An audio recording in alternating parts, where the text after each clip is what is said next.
Given the popularity and success of the Overcooked series, which stands among the best local and online multiplayer options on the Switch, it isn't surprising that we've seen a variety of games with very similar ideas pop up, though generally not with nearly the polish. As much as I do appreciate the Overcooked titles, the thing is that I do believe there are areas where it could be improved on, leaving the door open to the competition to tweak the formula and try to make something better.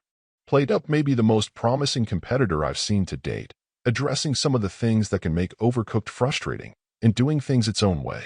I just wish that some of its aspects with regards to controls and its general setup were handled more effectively.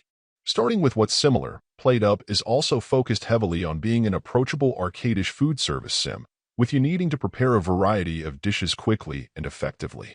That will usually entail grabbing ingredients, chopping them up, perhaps throwing something on the cooktop, and then being sure to put it all together in a timely fashion to hand off to the customers.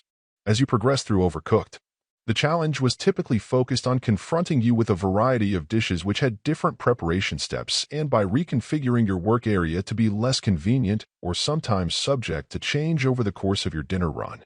PlateUp, instead of simply going through the same motions, changes things up in a few key ways to help differentiate itself.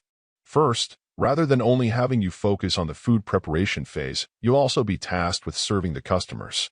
This adds a layer to your headaches if you're taking the game on solo, but one benefit of it is that if you're playing with a friend or two, it can help set up an easier dividing line and responsibilities, essentially isolating the front and back of the house tasks. Second, unlike the Overcooked series, you're able to configure your kitchen and dining areas however you see fit. Don't like the flow of the default layout? Change it up. Feel like you need more counter space or another stove? Feel free to set one down wherever you'd like. In PlateUp, how you choose to organize everything can be as important to success as being quick in executing the typical food prep steps.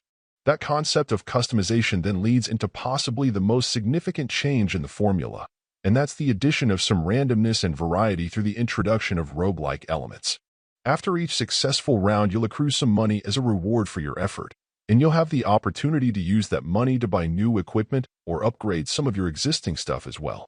In addition, you'll have the periodic opportunity to add some modifiers to either make the grind tougher for a reward or perhaps break even with a less ambitious choice. This combination of elements really helps the game break away from the likes of Overcooked to stand alone with its own unique flair. While there are plenty of positives, that also isn't to say it's a perfect experience.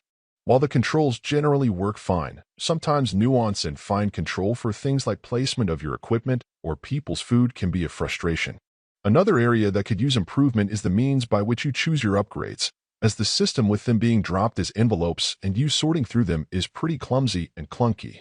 Even with all of that taken into consideration though, at the end of the day, PlateUp feels like pretty worthy competition to the current reigning champion in the cooking show race.